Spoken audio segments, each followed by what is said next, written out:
Hello students, welcome back to my channel. Final account for electricity company इस chapter की series चल रही है। ऑलरेडी इस चैप्टर के बेसिक्स हम लोग पहले वाले वीडियोस में कवर कर चुके हैं। अगर आपने वो वीडियोस अब तक नहीं देखे तो आपको आई बटन पे मिल जाएगा, वरना मैं उसका एक लिंक डिस्क्रिप्शन में डाल दूंगा। बात करें इस वाली वीडियो की, तो इस वाले वीडियो में हम लोग एक नया एग्जाम्पल सॉल्व करने वाले हैं, जिसके अंदर हम लोग revenue statement and balance sheet दोनों बनाएंगे। पिछले वीडियो में भी हमने एक सम सॉल्व किया था, जिसके अंदर हमने revenue statement and balance sheet बनाया था, बट उस वाले एग्जाम्पल में कोई एडजस्टमेंट नहीं था। इस वाले एग्जाम्पल में एडजस्टमेंट भी है। ठीक है, तो एक काम करते हैं, डायरेक्टली एग्जाम्पल में जाते हैं एंड चेक करते हैं क्या पार्ट नया है। तो ये रहा हमारा एग्जाम्पल जो हम लोग सॉल्व करने वाले हैं। सबसे पहले हम लोग को मार्किंग करना पड़ेगा, क्वेश्चन में क्या बोला है। ये याद रखिएगा, अगर आपका मार्किंग राइट है तो 90% ऑफ द काम आपका वहीं पे हो जाता है, बिकॉज ये जो चैप्टर है फॉर्मेट बेस्ड है, आपको सिर्फ देन कॉपी पेस्ट करना है। तो क्वेश्चन में सबसे पहले बोला the following balances are drawn from the books of electric supply company for year ended 31 March 2014, और आगे बोला है प्रिपेयर फाइनेंशियल स्टेटमेंट, मतलब पीएनएल और बैलेंस शीट दोनों बनाना है। एंड ये देखा सेल भी दिया है, सेल वर्ड से आपको पता चल जाएगा कि दोनों ही बनाना है। सेल दिया है, सेल कहाँ जाता है, रेवेन्यू में। ठीक है, कमर्शियल का हो चाहे डोमेस्टिक का हो, दोनों सेल्स कहाँ चला जाएगा, रेवेन्यू फ्रॉम ऑपरेशंस के अंदर। Miscellaneous revenue means other revenue, तो ये मीटर रेंट हमारा अदर इनकम बन जाएगा। सर्विस कनेक्शन फी दिया है, ये हमारा अदर इनकम है। पब्लिक लाइटिंग मेंटेनेंस दिया है, हमारा अदर इनकम है। ठीक है, उसके बाद अदर रेवेन्यूज भी अदर इनकम है। Repairs of electrical apparatus again other income है। मेंटेनेंस एक्सपेंसेस दिया है, जिसके अंदर सैलरी आता है, सैलरी पहली बार आया, ये एम्प्लॉय कॉस्ट के अंदर जाएगा। फिर दिया operations and maintenance of high voltage distribution, ये हमारा कॉस्ट ऑफ जनरेशन है। ठीक है, then the operation and maintenance of medium and low voltage distribution again cost of generation में जाएगा। पब्लिक लाइटिंग भी कहाँ चला जाएगा, कॉस्ट ऑफ जनरेशन के अंदर। फिर दिया है कंज्यूमर सर्विसिंग, ये अदर एक्सपेंसेस में जाएगा। General administration again other expenses के अंदर जाएगा। इंटरेस्ट दिया है, इंटरेस्ट हमारा फाइनेंस कॉस्ट है, फाइनेंस के अंदर चला जाएगा। Bad debts other expenses. Management expenses again other expenses के अंदर चला जाएगा। एसेट्स दिया है हमारे को, ठीक है, तो ये हमारा एसेट्स है। एसेट्स में सबसे पहले हमको दिया डिस्ट्रीब्यूशन प्लांट और लिखा है हाई वोल्टेज, ये हमारा फिक्स्ड एसेट है, तो मैं लिख देता हूँ FA। ठीक है, उसके बाद दिया distribution plant medium and low voltage, ये भी हमारा फिक्स्ड एसेट है, मैं लिख देता हूँ FA।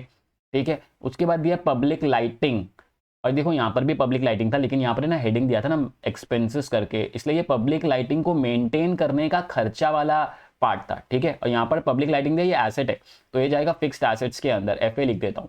उसके बाद यह general equipment again fixed assets है। ठीक है, शेयर कैपिटल जाएगा शेयर कैपिटल के अंदर, SC लिख देता हूँ।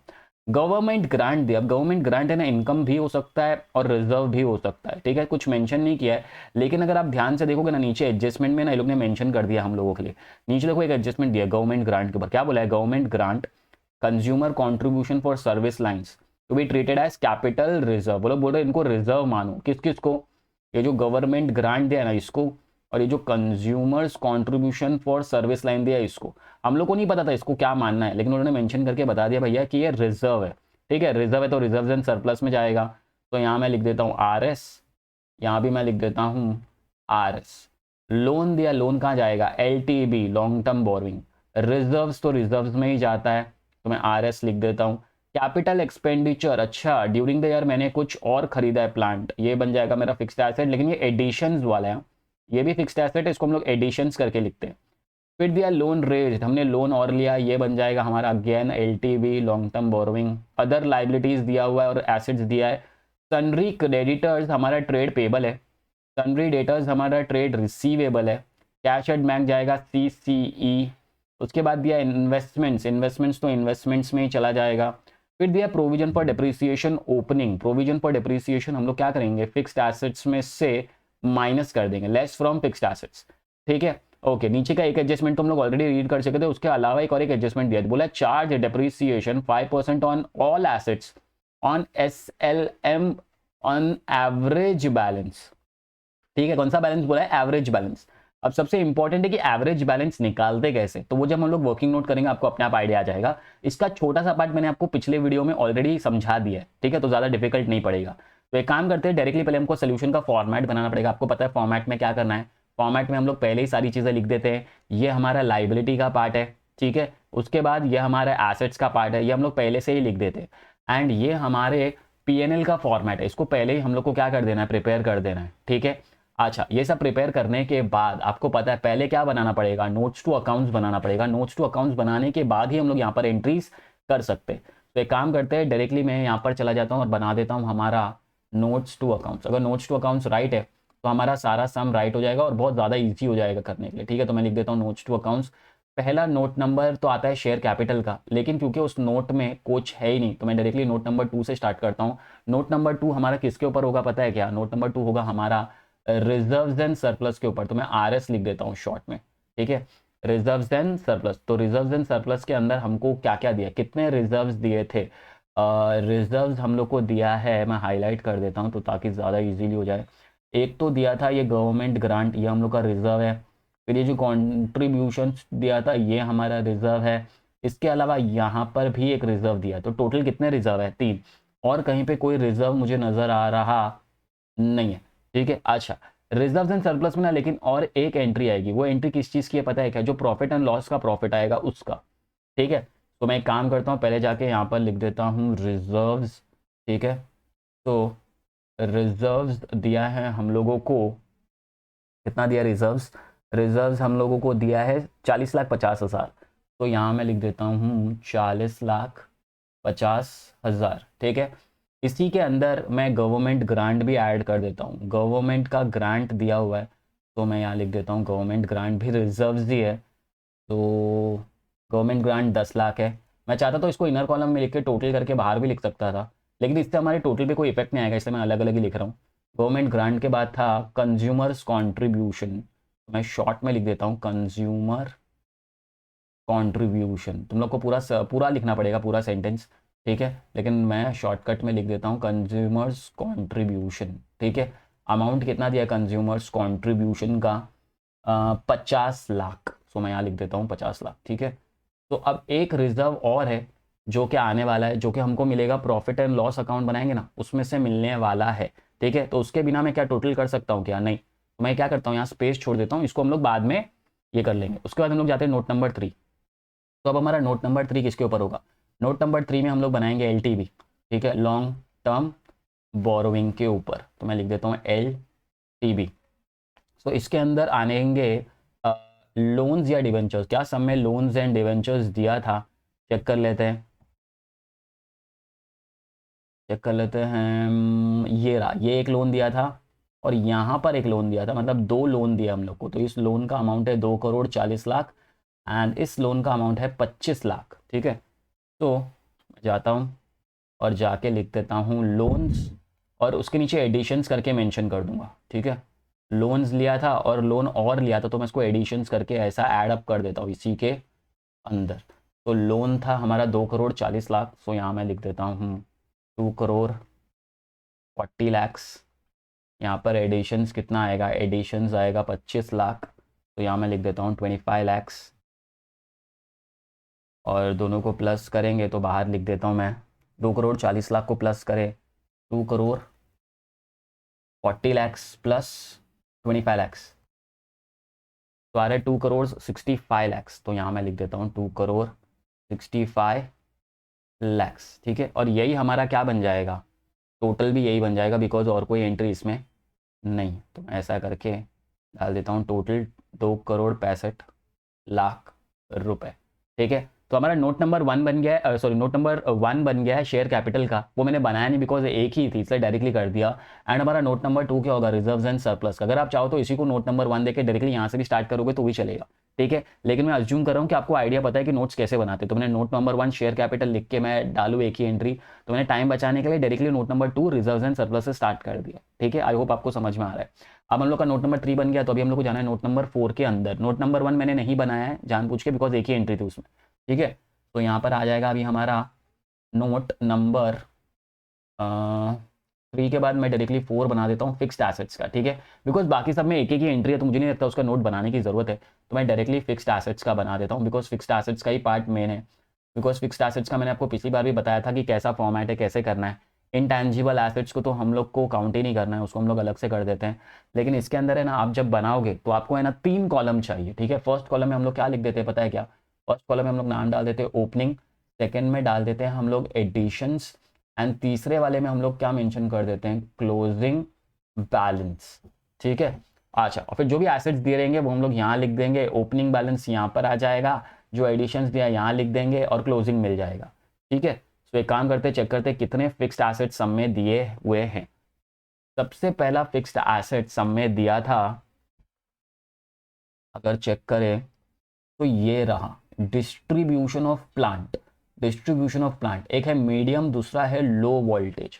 ठीक है, तो मैं जाता हूँ यहाँ जाके लिख देता हूँ प्लांट। ठीक है, यहाँ पर मैं डाल देता हूँ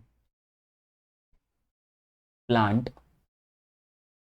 ब्रैकेट में लिख देता हूँ हाई वोल्टेज, हाई वोल्टेज। फिर से मैं लिख देता हूँ प्लांट, इस बार मीडियम एंड लो वोल्टेज। ठीक है, अच्छा, इसका ओपनिंग कितना दिया, ओपनिंग मतलब पहले से हमारे पास कितना दिया है, 1,80,50,000 दिया है ओपनिंग बैलेंस। तो मैं यहाँ लिख देता हूँ 1,80,50,000। ठीक है, उसके बाद बारी आएगी हमारे मीडियम वाला का है 90,90,000। तो मैं लिख देता हूँ 90,90,000। ठीक है, ओके। प्लांट के बाद अब कौन सा एसेट दिया हम लोग को, ये रहा, पब्लिक लाइटिंग दिया है 40 लाख। तो मैं लिख देता हूँ 40 लाख, यहाँ पर आ जाएगा। पहले तो पब्लिक लाइटिंग लिख देते हैं, पब्लिक लाइटिंग दिया है 40 लाख। ठीक है, पब्लिक लाइटिंग के बाद हम लोग को क्या दिया, पब्लिक लाइटिंग के बाद दिया जनरल इक्विपमेंट। जनरल इक्विपमेंट दिया है हम लोगों को 50 लाख। ठीक है, तो मैं लिख देता हूँ जनरल इक्विपमेंट 50 लाख। तो यहाँ पर आ जाएगा, शॉर्ट में लिख देता हूँ जनरल इक्विपमेंट 50 लैक्स। ठीक है, अच्छा, और कोई एसेट्स दिया है क्या, नहीं, 4 एसेट्स दिए थे, चारों 4 एसेट्स हमने लिख दिया है। उसके बाद है ना, यहाँ पर 2 के एडिशन है हमारे पास, 14 लाख 15 लाख। ठीक है, मैं पहले चेक कर लूँ अमाउंट, क्योंकि अमाउंट ऊपर नीचे हो गया तो गड़बड़ हो जाएगा। 14 लाख 15 लाख, तो मैं यहाँ पर डाल देता हूँ 14 लैक्स, और इसके एडिशंस में 15 लैक्स। ठीक है, यहाँ डैश बिकॉज इनका दिया ही नहीं, तो इसका जो क्लोजिंग आएगा वो भी सेम ही आएगा ना, एंड इसका भी क्लोजिंग सेम ही आएगा, तो डायरेक्टली सेम मेंशन कर देते। इसका चेंज हो जाएगा, इसका चेंज हो जाएगा, तो चेंज कितना है वो चेक कर लेते हैं। पहले आएगा 1,80,50,000 प्लस 14 लाख, तो आ रहा है 1,94,50,000। लिख देता हूँ 194 एंड देन 50,000। सेकेंड वाले का करें तो आ रहा है 90,90,000 प्लस 15 लाख, तो आ रहा है 1,05,90,000। सो मैं लिख देता हूँ 1,05,90,000। उसके बाद हम लोग को क्या निकालना है, टोटल निकालना है। ठीक है, टोटल आएगा इधर का, जिसको हम लोग बोलते हैं ओपनिंग बैलेंस का टोटल, यहाँ का भी टोटल करेंगे, जिसको हम लोग बोलते हैं क्लोजिंग बैलेंस का टोटल। उसके बाद हम लोग क्या निकालेंगे, इसके ऊपर डिप्रीसिएशन, जो कि कितना दिया था हम लोगों को, डिप्रीसिएशन क्वेश्चन में देखो यहाँ दिया हुआ है, कितना परसेंट दिया है, 5% बोला है। ठीक है, 5% ऑन एवरेज बैलेंस बिल है। एवरेज कैसे मिलता है, opening balance plus closing balance divide by 2। इसीलिए तो मैंने यहाँ पर ऐसा कॉलम्स बनाया, ओपनिंग बैलेंस मैंने यहाँ अलग से लिख दिया, क्लोजिंग बैलेंस मैंने यहाँ लिख दिया, ताकि दोनों का टोटल मुझे मिल सके। ठीक है, ये याद रखने का, टोटल राइट होगा तो ही सम राइट होगा। तो अगर अभी हम लोग टोटल करें ना, तो टोटल कितना आ रहा है, देखो ये साइड का तो टोटल ठीक है, इसका तो अगर मैं एडिशन का नहीं भी करूँगा तो भी चलता है, लेकिन मैं कर देता हूँ। यहाँ पर आ रहा है 29 लैक्स, 14 + 15 करेंगे तो 29 लैक्स आएगा। जरा इसका टोटल करके देखते हैं, ओपनिंग का।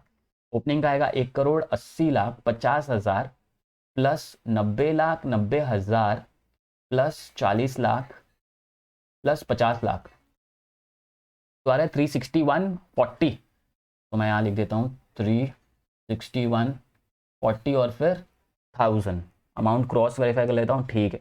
अब क्लोजिंग की बारी आएगी, क्लोजिंग आएगा 1,94,50,000 plus 1,05,90,000 plus 40 lakhs plus 50 lakhs, तो आ रहा है 3,90,40,000। तो यहाँ मैं लिख देता हूँ 3,90,40,000। ठीक है, देखो जब भी आप एग्जाम में सम सॉल्व करोगे तो जीरोस का ध्यान देना, बिकॉज जीरोस में गड़बड़ी हो गई तो सब कुछ गड़बड़ हो जाएगा। ठीक है, ओके। अभी हम लोग को क्या निकालना है, डिप्रीसिएशन निकालना है, विच इज कितना परसेंट, 5% ऑन एवरेज बोला है। एवरेज, एवरेज कैसे मिलेगा, एवरेज हमको मिलेगा ओपनिंग प्लस क्लोजिंग जब हम लोग करेंगे डिवाइड बाय 2।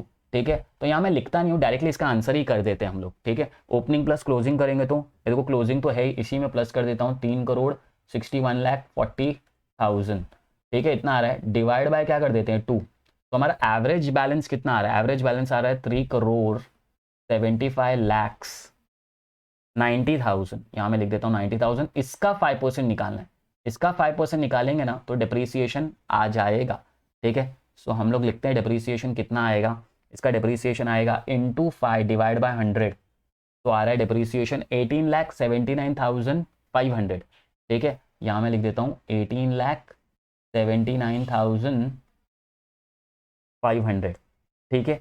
ये हो गया डिप्रीसिएशन अपना।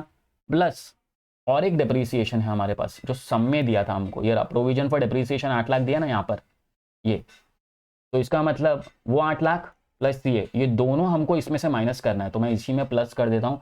ओपनिंग का डिप्रीसिएशन कितना दिया हमको सम में 8 लाख, ठीक है। इन दोनों को प्लस करके इससे क्या करना है, माइनस करना है।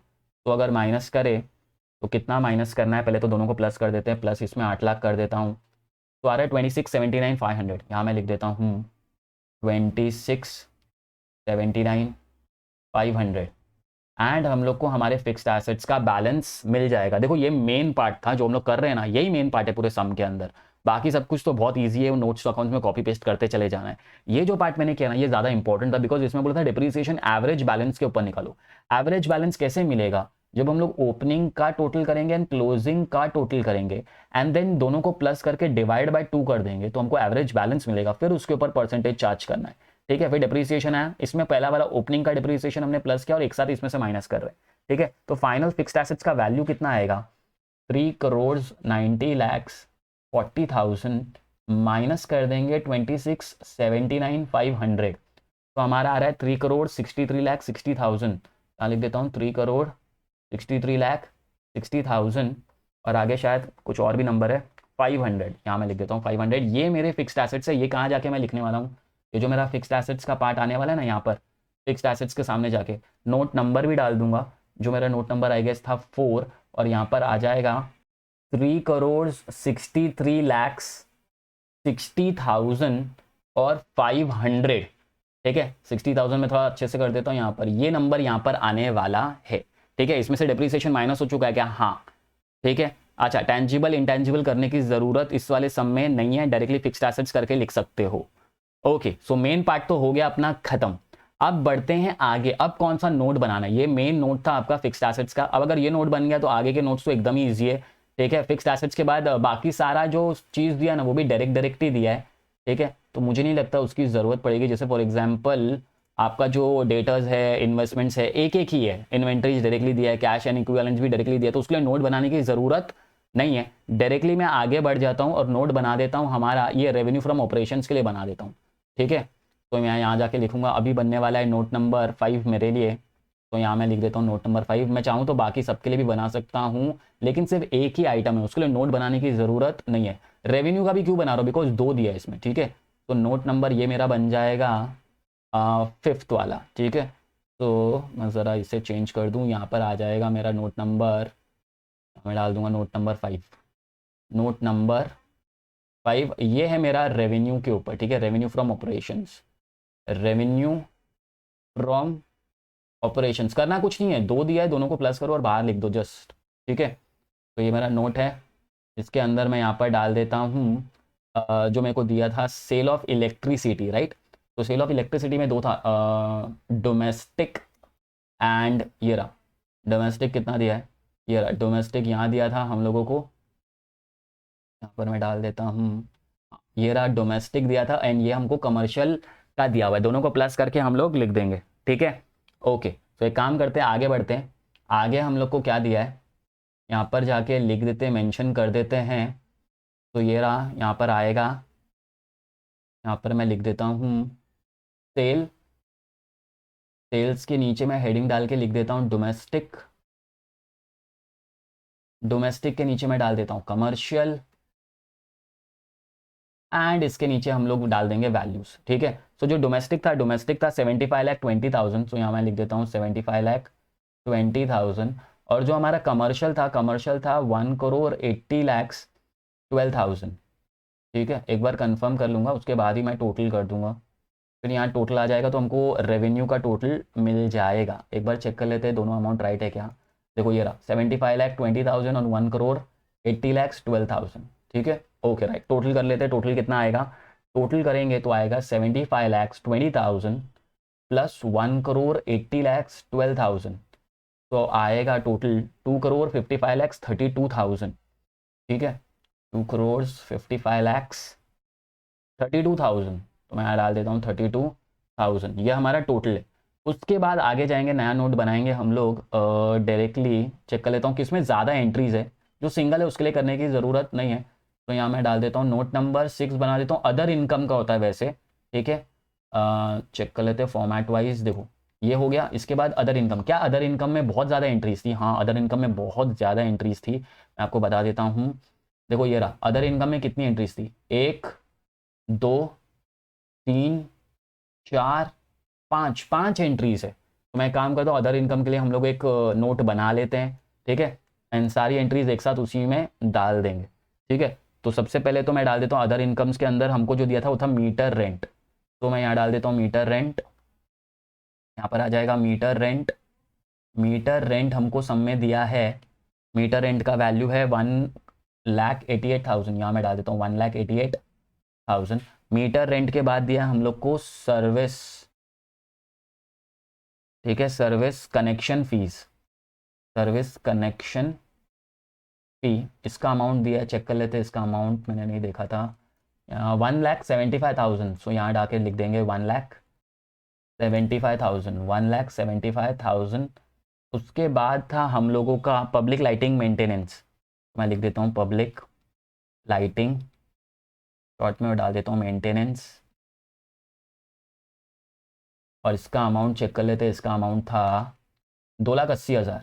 तो मैं जाके लिख देता हूँ 2,80,000। यहाँ पर आ जाएगा 2,80,000। ठीक है, उसके बाद आएगा अपना sale of stores. Sale of stores दिया था। ठीक है, सेल ऑफ स्टोर्स था। और रिपेयर्स था इलेक्ट्रिकल का, ये भी मैं डाल देता हूँ साथ साथ में, रिपेयर्स ऑफ इलेक्ट्रिकल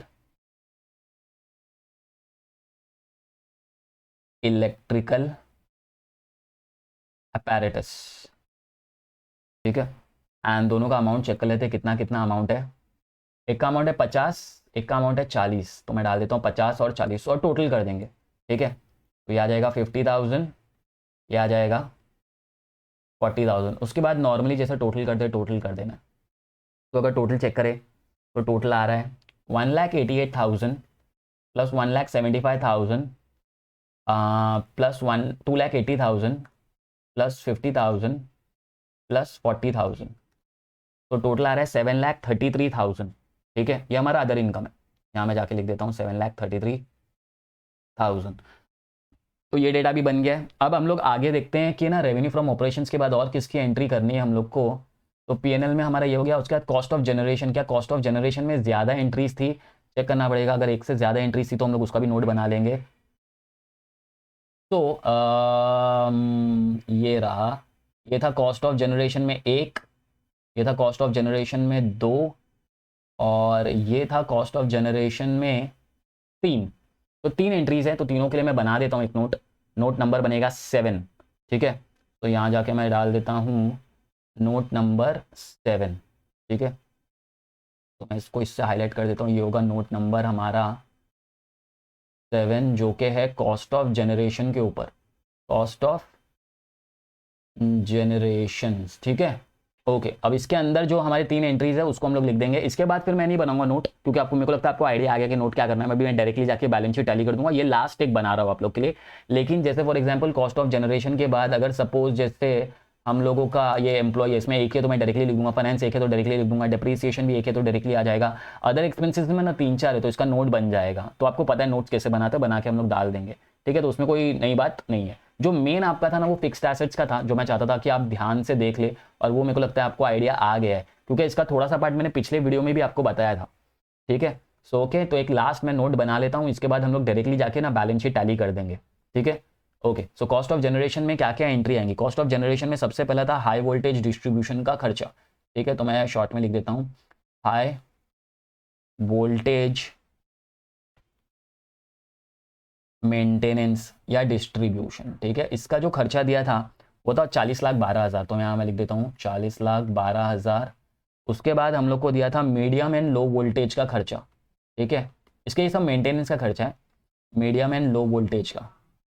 तो मैं यहाँ डाल देता हूँ मीडियम और लो वोल्टेज, ठीक है।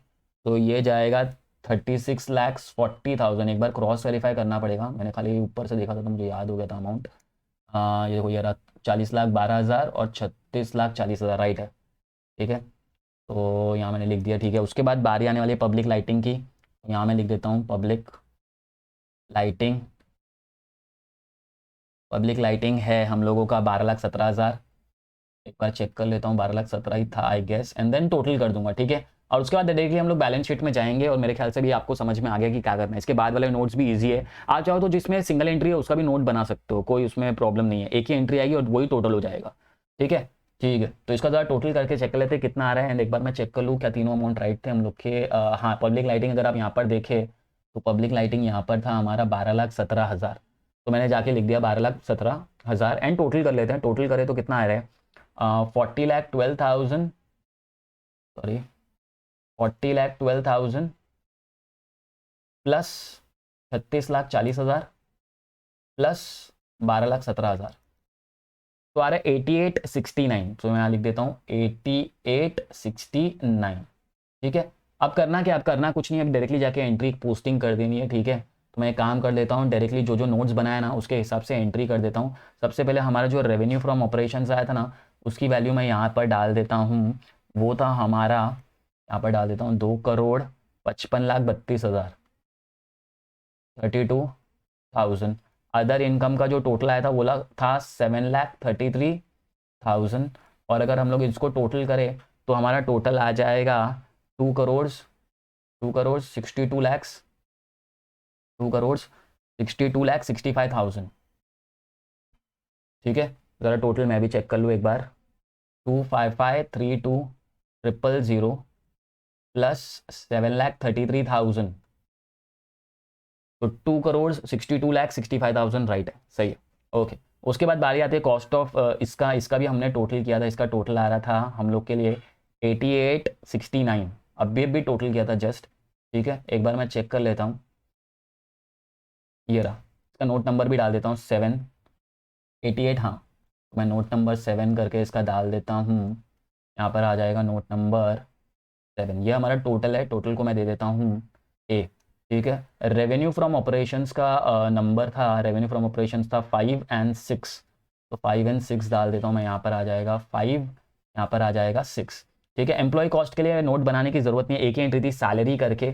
चेक कर लेता हूँ मैं, सैलरी दिया था सब में कहीं, तो सैलरी वर्ड मैंने देखा था, हाँ ये रहा सैलरी 78,40,000। तो मैं डायरेक्टली लिख देता हूँ 78,40,000, यहाँ पर आ जाएगा 78,40,000, ठीक है, ओके। फाइनेंस कॉस्ट के अंदर एक ही एंट्री आती है, देखो मैं यहाँ पर मेंशन कर देता हूँ आप लोग के कन्वीनियंस के लिए। यहाँ पर आने वाला है सैलरीज, इसके अंदर आया है इंटरेस्ट। क्या सब में इंटरेस्ट दिया है? हाँ, सब में इंटरेस्ट दिया था, सब में इंटरेस्ट दिया था। इंटरेस्ट ये रहा, यहाँ मैं इसको हाईलाइट कर देता हूँ, ये रहा इंटरेस्ट।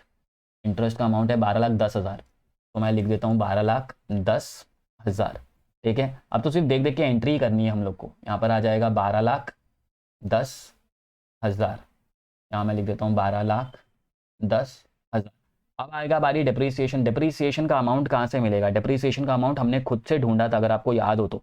डिप्रीसिएशन की वैल्यू कैसे मिलेगी? डिप्रीसिएशन की वैल्यू हमने खुद ढूंढी थी, जो था, यहाँ पर मैं चेक कर लेता हूँ। डिप्रीसिएशन था हमारा 18,79,500, तो जाके मैं लिख देता हूँ यहाँ पर 18,79,500, ये हमने फाइंड किया था, ठीक है, ओके। अदर एक्सपेंसेस में कई सारी एंट्रीज है, मतलब 3-4 एंट्रीज है, मैं तीनों को टोटल करके यहाँ पर ब्रैकेट में शो कर देता हूँ। आप लोग को इसका नोट बनाना है, ठीक है, आप लोग को इसका नोट बनाना है, जस्ट बिकॉज काम हमारा जल्दी हो जाए, वीडियो छोटा रहेगा, ज़्यादा बड़ा नहीं बनेगा, इसलिए मैं ये वाला पार्ट इसमें डायरेक्टली कर रहा हूँ, ठीक है। तो चेक करते हैं अपना अदर एक्सपेंसेस में क्या था, तीनों को एक साथ ही प्लस कर देते हैं। अदर एक्सपेंसेस में अपना आएगा, अदर एक्सपेंसेस में था ये रहा, अदर एक्सपेंसेस में था ये था 2, एंड एक और एक कोई खर्चा, bad debts and management expenses. तो 1 2 3 4 4 खर्चे हैं। इन चारों का अगर हम लोग टोटल करें, यहीं पे ही टोटल कर लेते हैं ना, ठीक है। तो एक का आ रहा है 50,000 प्लस 2,85,000 प्लस 80,000 प्लस 4,80,000, अरे 8,95,000। तो मैं डायरेक्टली जाके लिख देता हूँ ना 8,95,000, हमारा टाइम भी बचेगा। डायरेक्टली कर दिया तो यहाँ मैं लिख देता हूँ 8,95,000, ठीक है। अब हमारे सारे एक्सपेंसेस हो चुके हैं, तो अभी हम लोग क्या करेंगे, एक्सपेंसेस का टोटल कर देंगे। तो टोटल करके चेक कर लेते हैं कितना आ रहा है। तो टोटल स्टार्ट होगा 88,69,000 से, ठीक है। तो प्लस 78,40,000 प्लस 12,10,000 प्लस 18,79,500 प्लस 8,95,000। तो हमारा टोटल आ रहा है 2,06,93,500। ये मेरे एक्सपेंसेस का टोटल है, ठीक है। तो मैं यहाँ पर लिख देता हूँ 2,06,93,500, ठीक है। अब ये बन जाएगा मेरा बी। प्रॉफिट कैसे मिलेगा, प्रॉफिट मिलेगा जब हम लोग इसको इससे क्या कर देंगे, माइनस कर देंगे। तो ए माइनस बी, ठीक है। टैक्स नहीं दिया तो मैं डैश कर देता हूँ। तो अगर माइनस करेंगे ना, तो माइनस करके डिफरेंस आएगा, जरा देखते कितना आएगा, -262,65,000। तो आ रहा है 55,71,500। यहाँ मैं लिख देता हूँ 55,71,500। ये मेरा प्रॉफिट है, ठीक है। अगर यही गलत हो गया ना तो गड़बड़ हो जाएगा, बिकॉज याद है ना रिजर्व्स एंड सरप्लस का हमने यहाँ पर छोड़ा हुआ है जगह। यहाँ पर क्या आने वाला है 55,71,500, ठीक है। अगर ये आंसर गलत आया तो आपका बैलेंस शीट टैली होगा नहीं होगा, ठीक है। सो एक काम करते हैं, इसका भी टोटल कर लेते हैं। 40,50,000 प्लस 10 लाख प्लस 50 लाख